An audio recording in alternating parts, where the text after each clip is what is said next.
जय हिंद, नमस्कार। मैं अंबर जैदी स्वागत करती हूँ आप सबका एक बार फिर से हमारे आज के कार्यक्रम में। और आज भारत और रशिया से जुड़ी एक बड़ी खबर लेकर आप सबके सामने हाजिर हुए हैं।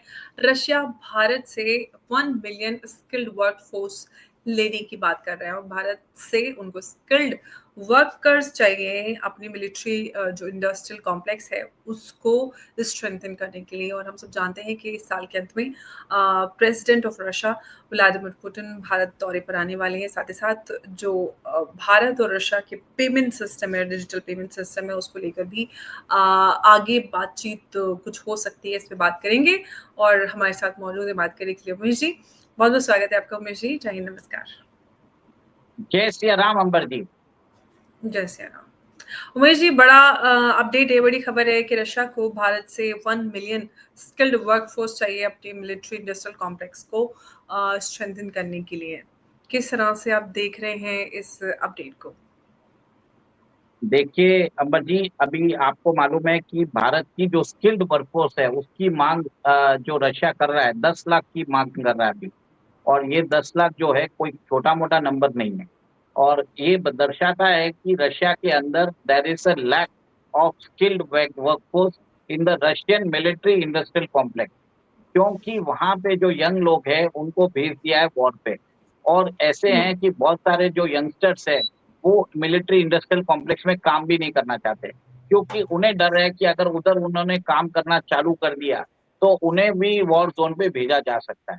इसके लिए वहां पे एक तरह से शॉर्टेज ऑफ लेबर्स हो चुकी है, जिसके कारण रशिया इज आस्क्ड इंडिया कि हमें एक 10 लाख लोगों का जो आपकी स्किल्ड वर्कफोर्स है वो हम रशिया में एम्प्लॉय करना चाहते हैं। देखिए, इंडिया और रशिया के बीच में ट्रेड रिलेशन बहुत अच्छे हो चुके हैं। आपको मालूम है रशिया से हम 43%, हमारा जो 43% जो तेल है, हम क्रूड ऑयल है, we are importing from Russia. और रशिया का टोटल प्रोडक्शन का 38% हम उधर का क्रूड ऑयल हम परचेज कर रहे हैं। भारत परचेज कर रहा है रशिया से। इसके कारण आपको मालूम है कि अमेरिका के अंदर जो उनके सेनेटर है लिंडसे ग्रैंडसन, उन्होंने बोला कि इंडिया और चाइना के ऊपर 500% ट्रेड टैरिफ लगा देना चाहिए। क्योंकि रशिया और इंडिया का अगर पेमेंट सिस्टम इंटरलिंक हो जाता है तो एक तरह से हमारा और रशिया के बीच में पीपल टू पीपल कोऑर्डिनेशन बढ़ जाएगा। देखिए, 10 लाख लोग अगर लोग उधर जाके अगर काम करेंगे तो उन्हें सैलरीज मिलेगी। सैलरीज किस में मिलेगी? रूबल्स में देंगे। और आपको मालूम है रशिया के ऊपर सैंक्शंस लगाया जा चुका है। और अभी हम ट्रेड कर रहे हैं अपनी लोकल करेंसी में। और लोकल करेंसी में हम जो ट्रेड कर रहे हैं वो हम कर रहे हैं रशियन कॉरपोरेशंस के साथ। तो उनके पास रुपया जमा होता है तो वो उसी तरीके से यूज कर सकते हैं। जब पीपल टू पीपल कनेक्शन होता है तब हमें चाहिए हमारा पेमेंट सिस्टम जो यूपीआई है उसको लिंक करना पड़ेगा रशिया के पेमेंट सिस्टम मीर के साथ। ताकि जैसे आपको मालूम है हमारे को दुबई से पेमेंट आते हैं यूपीआई में, 10 सेकंड में हमको इधर मिल जाते हैं। वैसा ही हम सिस्टम रशिया के साथ भी करना चाहते हैं। इसके लिए व्लादिमीर पुतिन अभी आने वाले हैं। आपको मालूम है लेटर इन द ईयर, जैसे सितंबर में बात हो रही है, डोनाल्ड ट्रंप आ सकते हैं, या अक्टूबर और नवंबर में व्लादिमीर पुतिन भी आ जाएंगे। और उस समय भारत और रशिया के बीच में जो पेमेंट सिस्टम है वो इंटरलिंक होगा। और इंटरलिंक होने से जो रशिया के अंदर भारतीय जो नागरिक है वहां पे काम करेंगे वो अपने देश में पैसा भेज पाएंगे। इससे भारत की अर्थव्यवस्था को भी एक तरह से अच्छा हो जाएगा, क्योंकि हमारा जो रेमिटेंसेस है, आपको मालूम है दुनिया में सबसे हाईएस्ट रेमिटेंसेस भारत को मिलता है, $135 बिलियन। और रशिया के अंदर भी अगर इतनी बड़ी अमाउंट में अगर हमें लोग अगर रेमिटेंसेस करते रहेंगे तो हमारा फॉरेन एक्सचेंज बढ़ेगा। इससे आप ये देखिए कि रशिया के अंदर प्रेडिक्टेड है कि बाय 2030 उनके अंदर 31 लाख या 31 टू 35 लाख स्किल्ड वर्कफोर्स की कमी पड़ने वाली है। और भारत और रशिया के बीच में आपको मालूम है चेन्नई व्लादिवोस्टॉक जो सी रूट है वो ऑपरेशनल कर चुके हैं। और रशिया भारत के अंदर भारत के नागरिकों को वीजा ऑन अराइवल देना चालू कर दिया है। अभी हमें रशिया जाए तो हमें वीजा लेने की जरूरत नहीं है, हमें रशिया के अंदर वीजा ऑन अराइवल मिल जाएगा। तो रशिया चाहता है कि भारत के अंदर पीपल टू पीपल इंटरेक्शन बढ़े। देखिए, 2021 से पहले, जब अब यूक्रेन युद्ध से पहले 2022 से पहले रशिया के साथ हमारा जो ट्रेड था वो $8 बिलियन का था, 8 बिलियन। और आज की डेट में इट इज अराउंड $70 बिलियन। ये सिर्फ ट्रेड चालू हुआ है आफ्टर द यूक्रेन वॉर। अगर यहाँ पे अगर पीपल टू पीपल कोऑपरेशन हो जाता है और हमारे बीच में ट्रेड अगर बढ़ना चालू हो जाता है कि यहाँ की लोकल एंटरप्राइज वहां पे अगर आराम से पेमेंट्स भेज सके और पेमेंट्स ले सके, तो ट्रेड और भी बढ़ने की आशंका है। और अगर ट्रेड बढ़ेगा तो आपको मालूम है दोनों के जो पेमेंट सिस्टम आपस में इंटरलिंक होंगे, एक तरह से ये डॉलर की जो यूसेज है वो कम होती जाएगी, क्योंकि दोनों रशिया और इंडिया ब्रिक्स के मेंबर भी है। इसी के कारण अमेरिका नहीं चाहता कि भारत और रशिया के बीच में ट्रेड ये जो इंटरलिंक सिस्टम है वो चालू हो, क्योंकि ऑलरेडी वो देख चुका है कि भारत और रशिया के बीच में जब उन्होंने अलाउ किया था, तब वो बहुत इतना बढ़ गया है कि आज इंडिया 43% अपना जो इम्पोर्ट है, ऑयल इम्पोर्ट, वो रशिया से कर रहा है। तो ये बात हो रही है। और आपको ये भी मालूम है कि भारत और रशिया के बीच में डिफेंस सिस्टम के ऊपर भी बात चल रही है। कल हमने जैसे बताया था, सुकोई 57 और S-70 ओके हॉटनिक जो उनका अनमैन्ड कॉम्बैट एरियल व्हीकल है, उसके लिए बात चल रही है। S-500 मिसाइल डिफेंस सिस्टम्स की बात चल रही है। RD-73 बीवी रैम मिसाइल्स की बात चल रही है। किंजल जो हाइपरसोनिक मिसाइल्स है उसकी बात चल रही है। सुकोई का अपग्रेडेशन है उसकी बात चल रही है। भारत के साथ जो ट्रेड जो हो रहा है, आप समझ जाइए, जो रेलवे के जो कोच है उसके लिए भी रशिया ने हमको ऑर्डर दे के रखे हैं। तो ये कॉम्प्रिहेंसिव जो पार्टनरशिप है, इसके कारण दोनों देशों के बीच में एक तरह से ट्रेड बढ़ जाए। जैसे मैंने आपको बताया है कि रशिया की पॉपुलेशन कितनी है, रशिया की पॉपुलेशन 13 करोड़ है। रशिया का जो लैंड मास है वो इंडिया से 8x है। मतलब अगर इंडिया अगर ₹1 है तो रशिया ₹8 है। इतना बड़ा है, 8 times the size of India, और population 1/10 the size of India. सोचिए, तो रशिया के पास नेचुरल रिसोर्सेस है, उसकी भी इकोनॉमी एक तरह से छोटी है, उसको भी चाहिए एक परमानेंट कस्टमर जो उनको उनके रिसोर्सेस को यूटिलाइज कर सकते हैं। और इंडिया से बढ़िया ऑप्शन नहीं है। इंडिया का जो कंजम्पशन पावर है, जिसमें हम we are around 16% to 17% of the world population with the consumption power as well, और हमारा डेमोग्राफिक डिविडेंड भी ज्यादा है। तो Russia understands all this thing.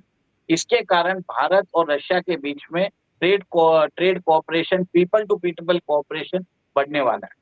इससे अमेरिका को तकलीफ चल रही है। वो बात तो समझ में आती है, लेकिन जो रशिया और इंडिया है उसके बीच में जो पीपल टू पीपल कनेक्शन है वो तो काफ़ी स्ट्रॉन्ग पहले से ही है।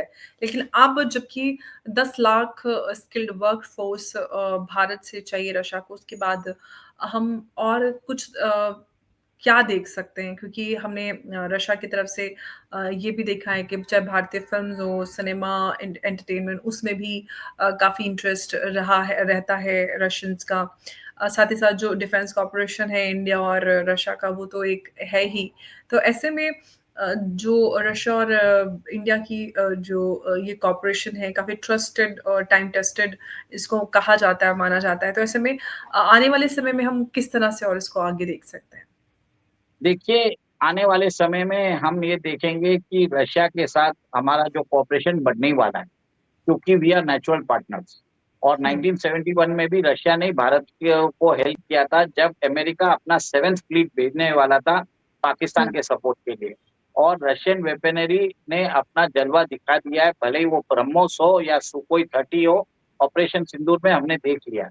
और आपने देखा है कि भारत ने ऑपरेशन सिंदूर में होने के बाद रशियन वेपनरी को कंसीडर कर रहा है, और वापस जितने भी जैसे S-400 मिसाइल डिफेंस सिस्टम हो उसको भी अपग्रेड करके S-500 कर रहा है।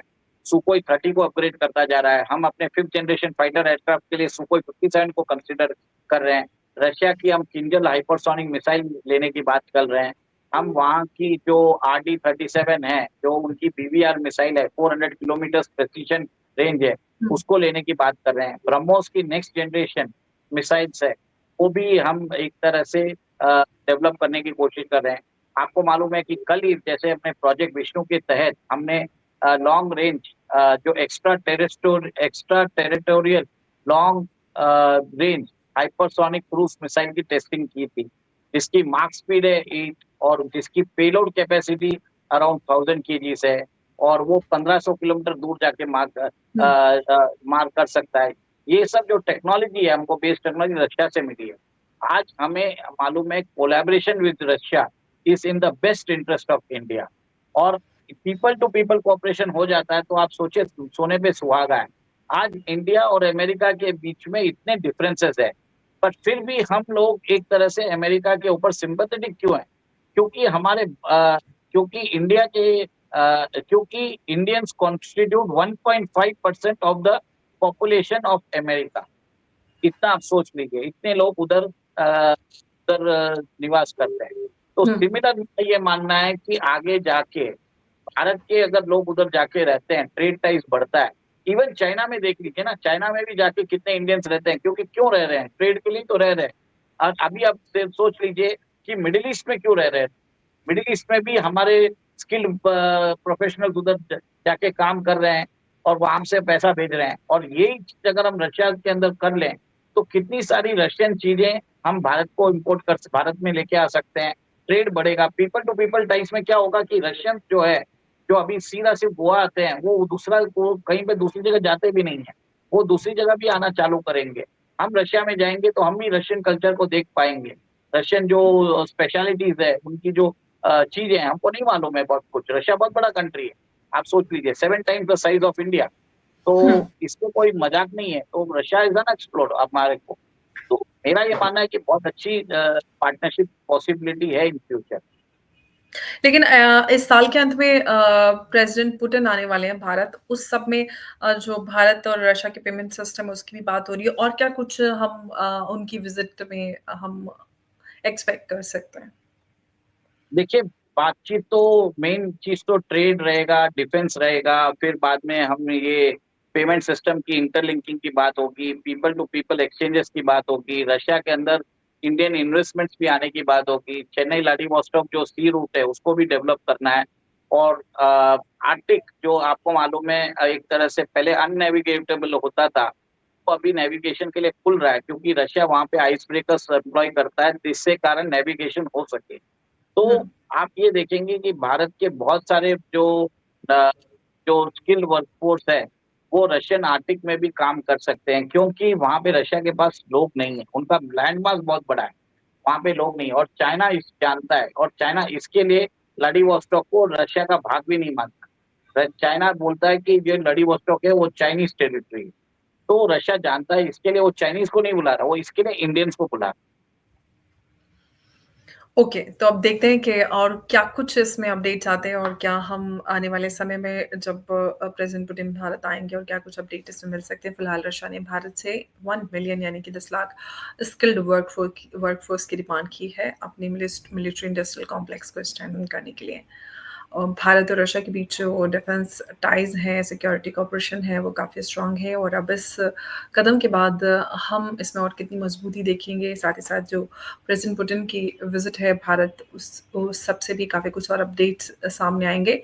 वो हम आने वाले समय में आपके साथ डिस्कस करेंगे। आज के लिए बस इतना ही। उमेश जी, बहुत-बहुत आपका धन्यवाद हमारे साथ आज की इस चर्चा में जुड़ने के लिए। नमस्कार, जय हिंद, जय भारत। जय सिया राम। जय सिया राम।